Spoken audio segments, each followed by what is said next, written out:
मैं हूं नफीसा खान और आप देख रहे हैं बोल्ड स्काई। आखिर हमारे जीवन में रत्नों का क्या महत्व है और क्यों पहनते हैं हम रत्न? आइए इसके बारे में जाने विस्तार से हमारे स्टूडियो में मौजूद आचार्य प्रमोद मिश्रा जी से। आचार्य जी, बहुत बहुत स्वागत है आपका। जी नमस्कार। आचार्य जी, रत्नों का हमारे जीवन में क्या महत्व है? जी, अगर रत्नों का महत्व देखा जाए तो सबसे बड़ा जो रत्न होता है अपना शरीर होता है। ये इसके बिना तो कोई रत्न है ही नहीं है। ऐसा अमूल्य रत्न है, अमूल्य तोहफा है जो कि ईश्वर ने हमें दिया, परमात्मा ने हमें दिया। और इस रत्न को संभाल के रखें, इसकी देखभाल करें, क्योंकि इसी से पूजा पाठ, जप तप, यम नियम साधन जो भी कुछ होते हैं इसी अमूल्य रत्न से ही होते हैं। तो इस रत्न को संभाल के रखना और इसकी देखभाल करना। बेशक कई बार ऐसा होता है, मैं आपको थोड़ा बताना चाहूँगा कि कई बार हम अस्वस्थ अवस्था में होते हैं और हमारे पास लोग आते हैं कि आचार्य जी आप ये बताइए कि भाई हमारा व्रत है, हम दवाई खाएं कि ना खाएं। तो भाई अगर आप दवाई खाएंगे नहीं तो आप स्वस्थ कैसे होंगे? तो सबसे पहला रत्न आपका है आपका शरीर। इस शरीर जो अमूल्य रत्न है, जो कि इसका कोई मूल्य नहीं, कोई कीमत नहीं है, इसको संभाल के रखना ये आपके लिए सबसे बड़ी जो है कामयाबी होती है। इसको सबसे अमूल्य रत्न आपका है। तो ये आज हम बात करते हैं रत्नों की, तो आपको विस्तार से बताएंगे कि और भी कौन से रत्न हैं इस रत्न को संभालने के लिए, इस रत्न को सुरक्षित रखने के लिए। जैसे कि 9 रत्न बताए जाते हैं, 9 ग्रह हैं, 9 ग्रहों के अलग अलग रत्न हैं, और 9 रत्न हैं तो 9 उपरत्न भी हैं। तो उपरत्नों को और रत्नों को कैसे धारण किया जाए इसके बारे में आपको हम पूरा जानकारी देंगे। जैसे कि आपका मैंने बताया था कि रत्नों का हमारे जीवन में क्या महत्व है, ये प्रश्न था आपका। रत्नों का ये महत्व है कि जब जब कुंडली के अंतर्गत या भाग्य में कोई दोष उत्पन्न होता है तो ये पता लगाया जाता है कि भाग्य में दोष किस वजह से आ रहा है, कौन से ग्रह की कमी से हमारे भाग्य में दोष आ रहा है। उस ग्रह से संबंधित रत्न जो है हमें धारण करवाया जाता है। और ये भी निर्भर होता है कि रत्न कौन सी उंगली में पहनाया जाए, कब पहना जाए, कैसे कैसे। तो आप विस्तार से चर्चा में आज जानकारी प्राप्त करेंगे। जी आचार्य जी, रत्न धारण करने की कोई खास विधि होती है ताकि इसके शुभ फल हमें मिल सके? जी, रत्न धारण करने की जो है पूर्ण विधि ये होती है कि कई बार हम लोग बाजार में गए, हमें कोई रत्न देखा हमने ज्वेलर्स के यहाँ, और रत्न दे करके फिर हमने वहाँ से खरीद लिया और तुरंत वहीं पर उंगली में डाल लेते हैं, पहन लेते हैं। जबकि ऐसा बिल्कुल नहीं करना चाहिए, क्योंकि रत्न जो होता है अगर आपको शुभ फल दे सकता है तो आपके साथ अशुभ भी कर सकता है। वो कब करेगा? जब आपने कोई गलत रत्न गलत उंगली में डाल लिया तो अशुभ करेगा। क्योंकि कई बार देखो ऐसा होता है, जैसे सूर्य है, शनि है, ये दोनों आपस में मित्र नहीं है, शत्रु भाव में है।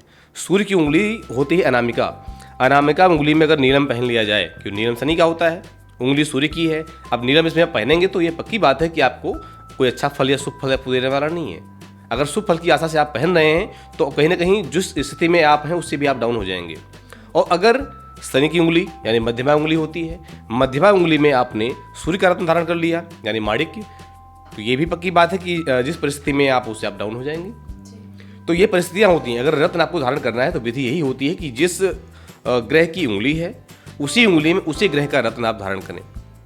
अगर मान लिया आपने माणिक धारण करना है, माणिक की सही पहचान आपको होनी चाहिए, या पहचान नहीं है तो योग्य ज्योतिषी के द्वारा आप पहचान करवा लें या उससे आप ये कह के मंगवा लें, ले लें। दूसरा, सूर्य का अगर रत्न माणिक है तो धातु भी देखनी चाहिए। अब धातु कौन सी होती है? सूर्य का संबंधित धातु है सोना, स्वर्ण। सोने की व्यवस्था है तो सोने में आप माणिक जड़वा करके और आप धारण करें। और अगर सोने की व्यवस्था नहीं है तो आप तांबे में भी धारण कर सकते हैं। तांबे में या त्रिधातु में, तांबा, स्वर्ण और चांदी, इन 3 धातुओं को मिला करके आप जो है अंगूठी बनवा करके और योगी ज्योतिषी के द्वारा या पंडित जी के द्वारा आप पूजा पाठ करके विधि विधान से एवं सूर्य से संबंधित दानों को, जैसे कि गेहूं का दान, गुड़ का दान, स्वर्ण का दान इत्यादि दानों को करके के, लाल वस्त्र का दान, लाल फल का दान करके आप जो है और एक माला भगवान सूर्य के बीज मंत्रों का जाप करके आप जो है सूर्य का रत्न धारण कर सकते हैं। ऐसे ही विधि सभी ग्रहों की होती है। बेशक अगर पुखराज पहनना है आपने तो पुखराज के लिए स्वर्ण ही बताया जाता है कि स्वर्ण में ही धारण किया जाए।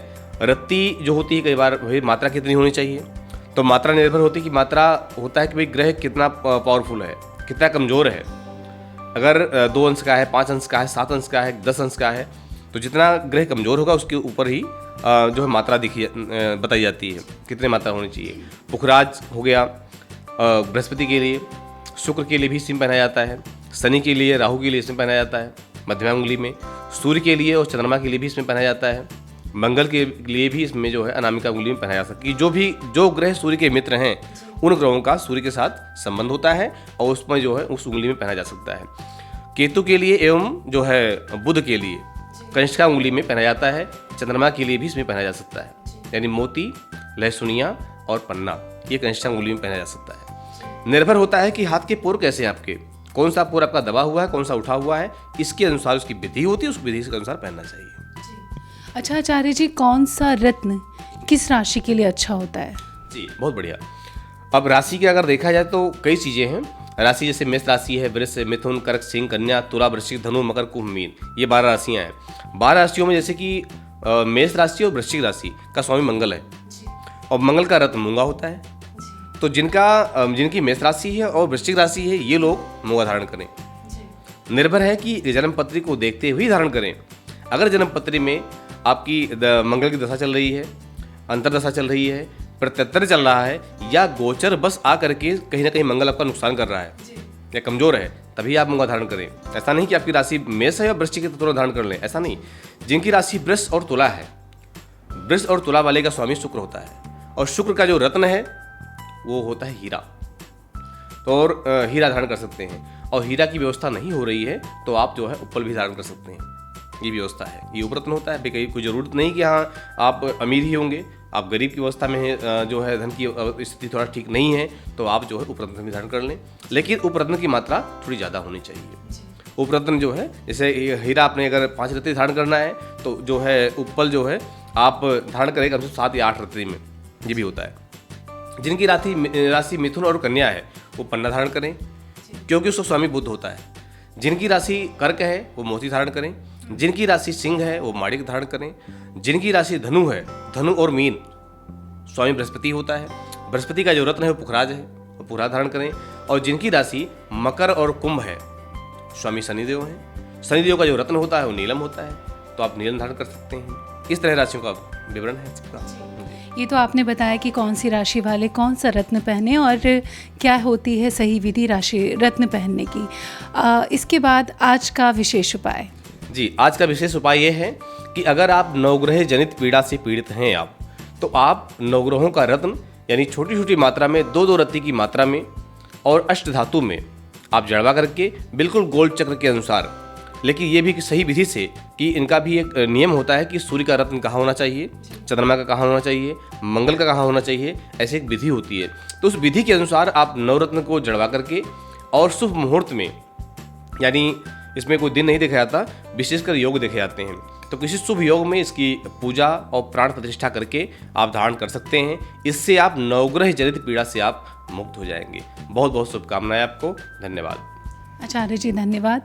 तो ये थे हमारे साथ आचार्य प्रमोद मिश्रा जी, जिन्होंने आज हमें बताया कि कौन सी राशि वाले को कौन सा रत्न पहनना चाहिए और रत्नों के पहनने के बाद आपको किस तरह के लाभ होते हैं, किस तरह के नुकसान होते हैं। इसके अलावा भी अगर आपकी जीवन में किसी भी तरह की कोई बाधा है, कठिनाई है, तो आप नीचे फ्लैश हो रहे नंबरों पर हमारे आचार्य जी से संपर्क कर सकते हैं। इसी के साथ बोल्ड स्काई पर बस इतना ही।